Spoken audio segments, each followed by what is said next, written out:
அவங்களுக்கு மிக்க நன்றி. அவங்க வாட்டுக்கு யூஎஸில் சம்பாதிச்சுட்டு ஜாலியாக அவங்க வாட்டுக்கு இருந்துருக்கலாம்.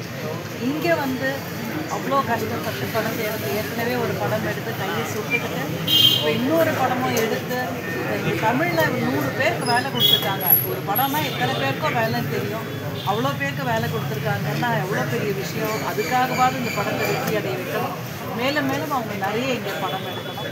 இந்த படத்தை பற்றி சொல்லணும்னா இப்போ தேவையான ஒரு கான்செப்ட் இது. எவ்வளவோ ஸ்கேம்ஸ் நடக்குது. அதில் ஒரு ஸ்கேம் எடுத்துகிட்டு பண்ணியிருக்கோம். அது கண்டிப்பாக நீங்கள் எல்லாரும் ரசிகர்கள் எல்லாரும் இந்த படத்தை தியேட்டரில் வந்து பார்த்து வெற்றி அடைய செய்யணும்.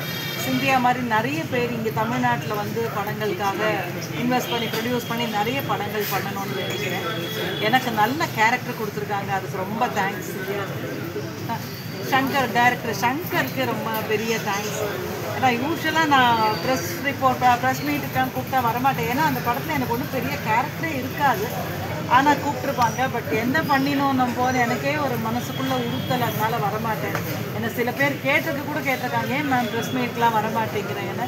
இது நான் இருமாப்போடு நிற்கலாம். நல்ல கேரக்டர் பண்ணியிருக்கேன். எனக்கு நல்ல ரோல் கொடுத்துருக்காங்க அப்படின்னு சந்தோஷமாக நாங்கள் வந்தோம். நான் வினோதினிலாம் தேங்க்யூ ஸோ மச்.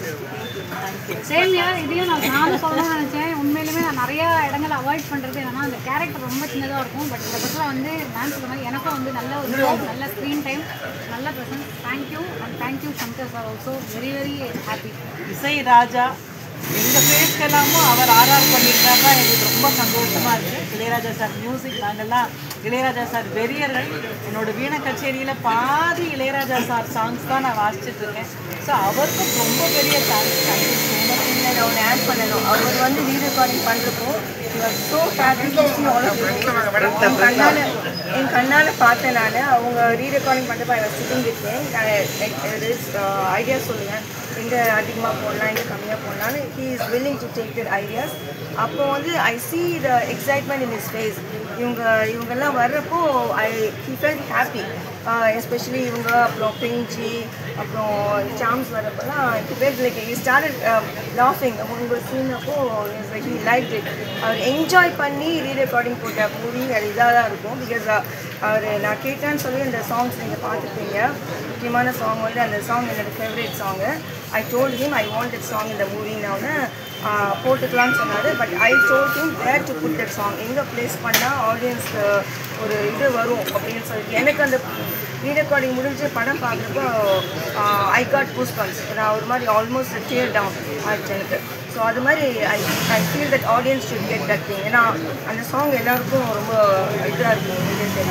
நிறையா அந்த மாதிரி சாங். ஸோ அது வந்து இட்ஸ் ஐ ஃபீல் நீங்கள் சொன்னீங்களா, அதுக்கு தான் நான் சொன்னேன். சார் எல்லோருக்கும் வணக்கம். நம்மளோட உயிரோடையும் உணர்வோடையும் நல்ல பல அற்புதமான தருணங்களில் இளையராஜா சார் நமக்கு பக்கமாக இருக்காரு. அப்படிப்பட்ட இளையராஜா சாருடைய இசையை நம்ம கேட்போம், டைம் கிடைக்கிறப்ப அதை பற்றி பாராட்டு அப்படின்ற ஒரு விஷயத்தை பண்ணுவோம். ஆனால் நான் எடுக்கிற ஒரு படத்துக்கு இளையராஜா சார் மியூசிக் போடணும் அப்படின்ற ஒரு மிகப்பெரிய ஒரு ட்ரீமோட இந்த கோடம்பாக்கத்துக்கு வந்து யூஎஸ்லேருந்து கோடம்பாக்கத்துக்கு வந்து அதை நிரூபித்து காட்டியிருக்கிற ஒரு அற்புதமான சாதனை பெண்மணி தான் சிந்தியா. இது ஒரு விஷயத்தை பண்ணி முடிச்சுட்டாங்க. ஏன்னா இந்த சினிமா துறைக்கு வர்றதும் ஒரு படம் எடுக்கிறதுங்கிறது எவ்வளோ பெரிய கஷ்டமான ஒரு விஷயம்.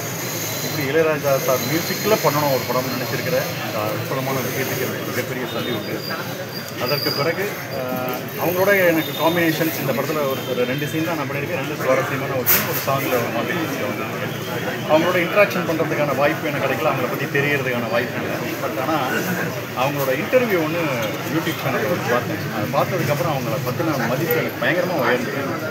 ஏன்னா அவ்வளோ ஒரு செல்ஃப் எஸ்டீமோட ஒரு நினச்ச காரியத்தை அடையணுங்கிற ஒரு இது, ஒரு பேஷன், இந்த இசையில் இருக்கிற ஒரு ஆர்வம், எது வந்தாலும் பரவாயில்லன்னு இன்றைக்கி ஒரு படத்தை எடுத்து இன்றைக்கி இப்படி கொண்டாடுறவங்க திரையிலன்னா அதுக்கு எவ்வளோ பெரிய இது இருக்கணும். ஒரு தனி பெண்மணியாக யூஎஸ்லேருந்து இறங்கி எத்தனையோ விதமான தொழில்கள் பண்ணியிருக்கலாம். ஆனால் இந்த கோடம்பாக்கத்தில் அழகாக ஒரு படம் எடுத்து பல பேருக்கு வாய்ப்புகள் கொடுத்து நல்ல ஒரு குடும்ப பாங்கான ஒரு படம், ரொம்ப அத்தியாவசியமாக சொல்ல வேண்டிய ஒரு கருத்துக்களோடு இருக்கக்கூடிய ஒரு நல்ல படம், நல்ல இசையோட கூடிய ஒரு படம் அற்புதமாக எடுத்துக்கிறதுக்காக அவங்களுக்கு என்னுடைய 2வது சல்யூட். இந்த மாதிரி ப்ரொடியூசர்ஸ்கள் இருந்தால் தொடர்ந்து நம்ம ஊரில் படம் எடுப்பாங்க. நிறைய பேருக்கு வேலை வாய்ப்புகள் கிடைக்கும். அதுக்கப்புறம் அவங்க சம்மந்தப்பட்ட சில நெகட்டிவ் கமெண்ட்ஸ்லாம் அவங்க எடுத்துக்கிற விதம், அதை கூலாக டேக் இட் ஈஸியாக எடுத்துக்கிற விதம் ரொம்ப அற்புதமாக இருக்குது. அவங்களுக்கு ஒன்று சொல்லிக்க ஆசைப்பட்றேன், இந்த ஃபீல்டில் நிறைய பேர் நிறைய கிண்டல் கேலிகள்லாம் இருக்கும். ஆனால் வெற்றி பெற்றவர்கள் அதை பற்றிலாம் கவலைப்படாமல் வெற்றி பெற்று அவங்களோட வெற்றியின் மூலிமா அந்த கிண்டல் பண்ணவங்களுக்கு ஒரு ஸ்வீட் ரிவெஞ்ச் எடுத்துருக்காங்க. ஸோ அதே மாதிரி நீங்களும் எடுப்பீங்க, தொடர்ந்து நீங்கள் படம் பண்ணுவீங்க, அற்புதமான ஒரு உயரத்தை நீங்கள் அடைவீங்க. ஒரு நல்ல படத்தில் ஒரு சுவாரஸ்யமான ஒரு சீனில் நான் நடிச்சு ரொம்ப சந்தோஷம். கூட நடித்த எனக்கு தெரிஞ்சு வினோதினி மேம், அந்த மீராகிருஷ்ணா மேம், எம்எஸ் பாஸ்கர் எல்லாம் கலக்கிட்டாங்க. அநேகமாக ஆஸ்கார் உண்டுன்னு நினைக்கிறேன் 2 பேருக்கும். இந்த அளவுக்கு ரொம்ப ரொம்ப ரொம்ப நல்லா இருந்துச்சுனாங்க. ரொம்ப ஹியூமர் ஆகட்டும், சீரியஸாகவே நல்லா இருந்துச்சுங்க. த்ரோட் இது எமோஷனல் காமெடி எல்லாமே நல்லா பண்ணியிருந்தீங்க. ரொம்ப சந்தோஷமாக இருந்துச்சு உங்களோட ப்ரெசன்ஸ் பார்க்குறதுக்கு. ஒரு நல்ல படத்தில் நடித்த ஒரு நிறைவான திருப்தி இருக்குது. இந்த படத்தை வெற்றி அடைய செய்யணும். நீங்கள் பார்த்த நல்ல விஷயம் இந்த படத்தில் இருக்கிறதெல்லாம் கொண்டு போய் சேர்த்து இந்த படத்தை ஒரு மிகப்பெரிய வெற்றிகரமாக இருக்கணும். மீடியாக்கள் மக்கள் தேங்க்யூ தம்பி. பேசலாம், நீங்கள் பேசிக்க. எல்லாருக்கும் வணக்கம். தினசரி படம் வந்து ரொம்ப ரொம்ப சூப்பராக வந்திருக்கு. நன்றி வாய்ப்பு. அண்ணன் சொன்ன மாதிரி தான் எல்லாருமே வந்து இந்த ட்ரைலர் வந்ததுக்கப்புறம் அப்புறம் சாங் வந்ததுக்கப்புறம் நிறைய பேர் கேள்வி கிண்டல் கமெண்ட்ஸ்லாம் பார்த்துல என்னென்னா அது அப்படின்லாம் சொல்லிட்டு இருந்தாங்க. அவங்க எல்லாருமே இந்த படத்தை வந்து பாருங்கள், அந்தளவுக்கு சூப்பராக ஒரு வந்து செம்மையாக நடிச்சிருக்காங்க. படமே வந்து பார்த்திங்கன்னா வந்து இந்த காலகட்டத்துக்கு கண்டிப்பாக இப்போ தேவை. எல்லாரும் வந்து பாருங்கள், கண்டிப்பாக நான் சொல்லுவேன். எனக்கு வந்து அப்புறம் நம்ம வீட்டில் அப்புறம் டேரக்டர் சங்கர் சார், அப்புறம் நான் வந்து யோசிச்சுட்டேன் எப்படா எல்லாரும் நடிக்கும் போது நம்ம எப்படா இசைஞானி கூட ஏதாவது ஒரு படம் நம்ம பண்ணிட மாட்டோமா அப்படின்னு. அதுக்கு வந்து எனக்கு வந்து வாழ்க்கை கொடுத்தாங்க. ரொம்ப ரொம்ப நன்றி. இது நான் ஒன்று சொல்லணும். ஷரத் வந்து ஷரத்தும் பிரேம்ஜியும் ஃப்ரெண்ட்ஸ் இந்த மூவியில்.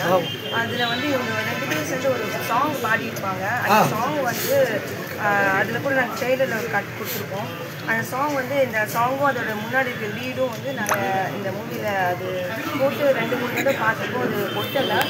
அது ஐ மீன் லைக் அந்த மூவியோட கான்செப்ட்டுக்கும் அதுக்கும் சம்மந்தம் இல்லை. அதனால எங்களுக்கு யூ சர்டிஃபிகேட் வேணும். அந்த சாங் போட்டால் you will get movie. So என்னோட எய்ம் வந்து என்னென்னா ஒரு நல்ல படம் கொடுத்து யூ சர்டிஃபிகேட் வாங்குறது என்னோட எய்ம். ஸோ அந்த எய்முக்காக அந்த as a டீமாக அட்வைஸ் பண்ணி அந்த சாங்கு ப்ளஸ் அதுக்கு முன்னாடி அந்த லீடு அது எஸ்பெஷலி ஷரத் வந்து அது பாடியிருப்பார். ஸோ நாங்கள் வந்து என்ன பண்ண போகிறோன்னா ப்ரொடக்ஷனில் வந்து நாங்கள் மேக்கிங் டீமில் என்ன ஐடியா பண்ணியிருக்காங்கன்னா அந்த சாங்கை வந்து தனியாக ரிலீஸ் பண்ண போகிறோம். அது ஏன்னா ஷரத் வந்து அதை பார்த்து டிசப்பாயிண்ட் நடிக்க வச்சது இல்லாமல் பாட வச்சது பாடியிருக்காரு. அது நாங்கள் தனியாக இது பண்ணுவோம். அது அவர் டிசப்பாயிண்ட் ஆகக்கூடாதுன்னு இன்கேஸ் அப்படிலாம் இல்லை. நீங்களும் அந்த பிரேம்ஜி படத்துக்கு இளையராஜா சார் வெரி குண்டு வாசிச்சிருக்காங்க. அது நாங்கள் தனியாக பண்ணுவோம். ஏன்னா இந்த மூவியில் பண்ண எனக்கு யூ சர்டிஃபிகேட் கிடைக்காது. அந்த மாதிரி இந்த ஒரு மனசு அது போதுங்க. தீனா சார் எல்லாருக்கும் வணக்கம். இப்போ வந்து நான் வந்து தினசரி மூவியில் வினோதினி மேமோட பொண்ணாக நடிச்சிருக்கேன். இந்த வயசில் வந்து இளையராஜாவோட சாரோட மூவியில் நடித்தது எனக்கு ரொம்ப பெருமையாக இருக்குது. சின்ன மேமோடையும் மீனா மேமோடையும் நடித்தது எனக்கு ரொம்ப ரொம்ப சந்தோஷமாக இருக்குது. ரொம்ப சந்தோஷமாக இருக்குது. So thank you my team, especially Shankar சாருக்கு ரொம்ப தேங்க்ஸ் எனக்கு இந்த ஆப்பர்ச்சுனிட்டி. வினோதினி மேமோட குழந்தையா நடிச்ச உடனே ஸ்கூல் முடிஞ்ச உடனே நேராக அவங்க வீட்டுக்கு போயிடுறேன். அம்மா நினைச்சேன் என்ன கேட்டு செட்டில் என்கிட்ட என்ன கேட்டு சாப்பிடணும் ஒரு scene sir director sir sir உங்களை இன்ட்ரடியூஸ் பண்ணிக்கிறீங்க. எல்லாருக்கும் வணக்கம். Dinesh post production. ஸோ அதுக்கு முன்னாடி I want to actually tell something. என்னன்னா இந்த மூவியோட director his name is Shankar, G Shankar. அவரோட ஸ்டார்டிங் ஸ்கிரிப்ட் தான் இது. அதுக்கப்புறம் நாங்கள் நிறைய டெவலப் பண்ணோம். டெவலப் பண்ணி ரைட்டர்ஸ்லாம் வச்சு எழுதி நிறைய பண்ணோம். அதுக்கப்புறம் எண்ட் ஆஃப் த மந்த் இந்த மூவி வந்து almost took us for us like 18 to 20 months ஆச்சு இந்த படம் முடியறதுக்கு. நடுவில் நிறைய பிரேக் வந்துச்சு வேறு இஷ்யூஸ்னால. ஃபஸ்ட்டு மூவி வேறு ஒருத்தங்கிட்ட இருந்துச்சு, அதுக்கப்புறம் டேக் ஓவர் பண்ணேன். ஸோ அதனால வந்து கொஞ்சம் பிரேக் ஆனதுனால டிரெக்டர்ஸு அசிஸ்டன்ட்ஸ் டிரெக்டர்ஸ் எல்லாமே வேறு ஜாப் போயிட்டாங்க. ஸோ ஒரு அசிஸ்டன்ட் ஷங்கருக்கும் வேறு ஒரு நல்ல ஆப்பர்ச்சுனிட்டி கிடச்சினால அதை ஸ்டார்ட் பண்ணிட்டாரு. அதனால் எனக்கு போஸ்ட் ப்ரொடக்ஷனுக்கு வந்து எனக்கு முழுசாக ஹெல்ப் பண்ணுறதுக்கு வந்து தினேஷ் தினான்னு சொல்லிட்டு இவர் ஹையர் பண்ணோம். He is a very talented man. எனக்கு லாஸ்ட்டில் வந்து ஒரு மூவி ஓரளவு பண்ணிட்டோம். கடைசியில் வந்து போஸ்ட் ப்ரொடக்ஷனாக பார்க்குறப்போ எடிட்டிங் ப்ராப்பராக ஒவ்வொரு இடத்துலையும் போட்டால் தான் அது ஒரு மூவியாக இருக்கும், இல்லைன்னா இட்ஸ் நாட் அ மூவி. அது வந்து எனக்கு கன்ஃபியூஷனாக இருந்துச்சு, நம்ம என்ன பண்ணலாம் எப்படி பண்ணலாம் அப்படின்னு. So when he got on board he is able to make the movie as like ஒரு சின்ன அப்படி இப்படி இருந்ததெல்லாம் ஒன்றா சேர்த்து ஒரு மூவியாக பண்ணதுக்கு ஒரு மெயின் கிரெடிட் இவருக்கும் போகும். நானும் ஒரு க்ரியேட்டிவ் ஹெட்டாக இருந்து ஒர்க் பண்ணினேன், அங்கே எதுலாம் எங்கே போட்டால் எது கரெக்டாக இருக்கும்னு. அப்புறம் வி ஆல்சோ கால் சங்கர், எது சில ஏரியாஸ்லாம் வந்து ஓகேவா இல்லையான்னு அவர் வந்து ஐடியாஸ் கொடுத்தாரு, இது இப்படி பண்ணுங்க அப்படி பண்ணுங்கன்னு. So it's like big teamwork. அதில் வந்து part of the teamwork வந்து கடைசியில் வந்தாலும் என்னவோ சொல்லுவாங்களே ரிலே ரேஸில் வந்து யார் கடைசியில் வின் பண்ணுறாங்களோ அவங்க தான் பண்ணுவாங்க. ஸோ அந்த மாதிரி இது. So it's a main part of the movie. Living talk Dinesh Deena அவங்களுக்கு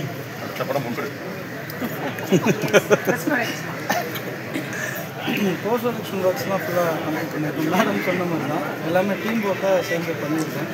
ஸோ சங்கர் சார் என்ன ஷூட் பண்ணி கொடுத்தாரோ அதை ஓவர் கம் பண்ணாமல் அதுக்கு ஈக்குவலாக இருக்கிற மாதிரி நான் எல்லா ஒர்க்கும் பண்ணி கம்ப்ளீட் பண்ணியிருக்கேன். So Meera ma'am one day meet பண்ணுறது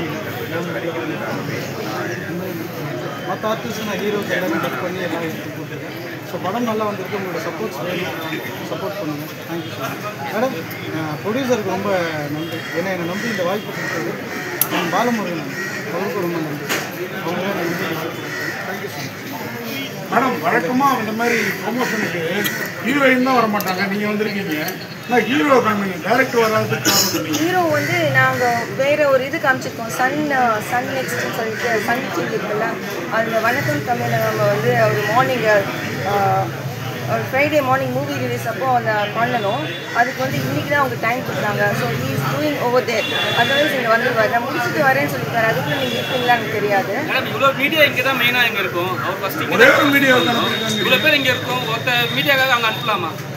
இல்லை அனுப்பலாமா இல்லை, அவங்க கேட்டாங்க அந்த டேட் தான் இருக்குங்கிறாங்க. எனக்கு வந்து I want my movie to be winning like you know. So எங்கெல்லாம் அவர் ப்ரமோட் பண்ணணும் அவருக்கு இஷ்டப்படுறது அவருக்கு அனுப்பலாம். He wants to go over there. அவர் இங்கே வரதுக்கு இஷ்டம் இல்லைன்றீங்க? இஷ்டம்லாம் இல்லை, அவர் நினச்ச மூவிங்க. இன்னைக்கு பார்த்தீங்கன்னா தெரியும்ல, ஹீ இஸ் ஃபைன்.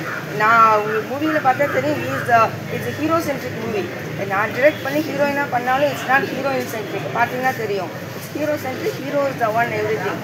அது வருவார், இப்போ வருவார். ஹீரோயினாக இருந்தாலும் ஹீரோ சப்ஜெக்ட் சொன்னீங்கல்ல, அவரு உங்களுக்கு சப்போர்ட் பண்ணல, டைரக்டர் சப்போர்ட் பண்ணல, நான் சப்போர்ட்டிங் கேரக்டருக்கு சப்போர்ட் பண்ணி நிற்கிறாங்க. சரி, யாரும் ஒருத்தங்க சப்போர்ட் பண்றாங்க இல்லைங்க, அது சொல்லுங்க. அதுதான் பாருங்க, இவங்க தான் சப்போர்ட் கேரக்டர்ஸ் வரல. நான் ஒன்று சொல்றேன் பாருங்க, கர்மா இஸ் அ சைக்கிள். கர்மான்னு தெரியுமில்ல, கர்மா தமிழ்ல கர்மான்னு சொல்லுவாங்க. அது சைக்கிள். எப்படின்னா நீங்க யாருக்கு நீங்க நல்லது பண்றீங்களோ அவங்களே தான் அவங்க கிட்ட நீங்க நல்லது எதிர்பார்க்கணும்னு நினைக்கக்கூடாது. நீங்க ஒருத்தவங்க நல்லது பண்ணுன்னா அவங்க செய்யலையே நினைங்க, யாரோ ஒருத்தவங்க வந்து உங்களுக்கு செய்வாங்க. அதுதான் கர்மா. ஸோ இவங்களுக்கு அவங்க செய்யலை, இவங்க செய்ய நான் ஏன் நினைக்கணும், இவங்க எனக்கு செய்கிறாங்க. ஸோ இவங்க அது அவங்களுக்கு நான் செஞ்சது இவங்க எனக்கு செய்கிறாங்க. That's it. அப்படி எடுத்துக்கோங்க, பாசிட்டிவாக எடுங்க. ஏன் நெகட்டிவாக சொல்கிறீங்க? நீங்கள் எதில் பணம் போட்டு ஏமாந்தீங்க? ஏமாந்தீங்கன்னா புரியல. இல்லை நம்ம படத்தில் அது மாதிரி ஃபினான்ஸ் கம்பெனியில் பண்ண மாதிரி எந்த டைரக்டர் ஏமாத்தினாங்க உங்களை ஃபஸ்ட்டு? டைரக்டர் ஏமாத்துறதுலாம் ஒன்றுமே கிடையாது. அதெல்லாம் வந்து என்ன யாருமே அப்படி நான் சொல்ல முடியாது, யாருமே ஏமாற்ற முடியாது. பிகாஸ் நான் ஸ்ட்ராங் உமன். டைரக்டர் வரல நீங்கள் கேட்டீங்களா? இவங்க தானே படத்தை ஃபுல்லாக இது பண்ணியிருக்காரு, ஏன் அவர் பண்ணலை? படத்தை ஃபுல்லாக பண்ணீங்களே, படத்தை ஃபுல்லாக பண்ணீங்க. ஸோ அவர் வேறு ஒரு ஒர்க் பண்ணிட்டு இருக்காருங்க. நாங்கள் 6 months எடுக்க வேண்டிய ப்ராஜெக்டை 20 months ஆச்சு இல்லை, அதனால ஈவெண்ட் உங்களுக்கு வந்து சண்டை. நீங்களும் நினச்சிக்கிட்டீங்க, நீங்கள் நினச்சிக்கோங்க, என்ன வேணா நினச்சிக்கோங்க. வைரல்லாம் ஒன்றும் கிடைக்காதுங்க எங்கிட்ட இருந்து. ஆல்ரெடி ஊரே வைரலாக பேசிக்கிட்டு இருக்குது. அப்புறம் என்ன என்ன வேணும்? ட்ரோல் பண்ணாங்களா உங்களையும் ட்ரோல் பண்ணாங்க? அப்போ என்ன யோசிச்சிங்க? எனக்கு ஜாலியாக இருந்துச்சு. ஏன்னா யாருமே ஒரு சாங் ரிலீஸ் ஆகுது, அந்த சாங் ரிலீஸ் ஆகிறப்போ யாருமே தெரியாமல் ஒரு எந்த ரெஸ்பான்ஸ் இல்லாமல் இருக்கிறதுக்கு பதிலாக நெகட்டிவ் ரெஸ்பான்ஸ், பாசிட்டிவ் ஏதோ ரெஸ்பான்ஸ் இருக்குல்ல. அப்போ நான் வேர்ல்டுக்கு தெரியல யாருன்னு. நீ ஹேட் பண்ணாலும் லைக் பண்ணாலும் என்னை திங்க் பண்ணிட்டே தானே பண்ண முடியும். எனக்கு திங்க் பண்ணுறீங்களா, அப்போ நான் உங்கள் மனசு ஆல்ரெடி வந்துட்டேன். நான் என்ன கொடுத்தாலும் நீங்கள் அக்செப்ட் பண்ணுவீங்க, கரெக்டா? ஸோ ஐ டோன்ட் ட்ரோல் பண்ணுறது ஒரு இதுதான். என்ன சொல்லுவாங்கன்னா ஃபஸ்ட்டு வந்து ஒரு விஷயம் வந்து ஒரு புதுசாக ஒரு விஷயம் இருக்குன்னா அது கூட கனெக்ட் பண்ணுறப்போ நம்ம நெகட்டிவ் மைண்ட் வந்து ஃபஸ்ட்டு வரும். அதுக்கப்புறம் தான் அது கொஞ்சம் கொஞ்சமாக போய் பாசிட்டிவ் ஆகும். அது உங்களுக்கு உங்கள் மைண்டு நெகட்டிவ் ஆகாது மேடம். இந்த படம் மொத்த கான்செப்டும் அவ்வளோ பிரமாதமாக இருக்குது. அவ்வளோ நல்ல மெசேஜ் சொல்லியிருக்கீங்க. இந்த படத்தை ஒரு 2-3 ட்ரிப் நீங்கள் எப்படியா இருந்தாலும் பார்த்துருப்பீங்க. ஆமாம், ஒரு 4 ட்ரிப்பாக பார்த்துருப்பீங்க மேபி. இல்லைங்க, நான் தான் கிரியேட்டிவ் ஹெட். நான் தான் பார்த்து போனீங்கன்னா படமாக முடிஞ்ச பிறகு சரி ஓகே நான் கேட்க வர்றதுக்கு என்னன்னு புரிஞ்சுக்கோங்க. அப்போது இந்த படத்தில் நம்ம ஹீரோயினாக பண்ணாமல் வேற ஒரு கேரக்டர் பண்ணி இந்த படத்தை இன்னும் ரீச் பண்ண வச்சிருக்கலாம்னு எங்கேயாவது தோணுச்சு அவங்களுக்கு? அப்படி தோணல. ஏன்னா இந்த படத்தில் ஹீரோயினுக்கு அதிகமாக இல்லை. நீங்கள் பார்த்துருந்தீங்க தெரியும். ஹீரோயினுக்கு இட்ஸ் அ பேசிவ் ஒரு Indian house wife, submissive house ஒய்ஃபாக தானே ஆக்ட் பண்ணியிருக்காங்க. ஸோ அவங்களுக்கு வேறு யாருக்கும் நான் கொடுத்துருந்தா அவங்க சொல்லியிருப்பாங்க எனக்கு என்னங்க என்ன டம்மி பண்ணிட்டீங்கன்னு சொல்லியிருப்பாங்க.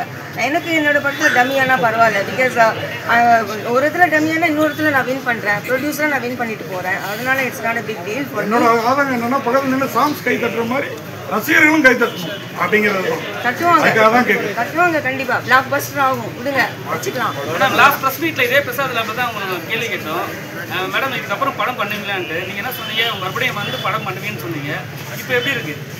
எப்படி இருக்குன்னா ரொம்ப நல்லா இருக்குது. ஏன்னா செகண்ட் மூவி நான் பண்ணிட்டேன். இப்போது அது நல்லாவும் வந்திருக்கு. நீங்கள் பார்த்துருக்கீங்க, பிடிச்சதுன்னு உங்களுக்கு எல்லாம். ஸோ ஃபஸ்ட்டு மூவி வந்து வேறு ஜோனு, இந்த மூவி ஒரு ஜோனில் பண்ணிட்டேன். எனக்கு ஐ எம் வெரி ஹாப்பி. இது வந்து நல்ல ரீச் ஆகும்.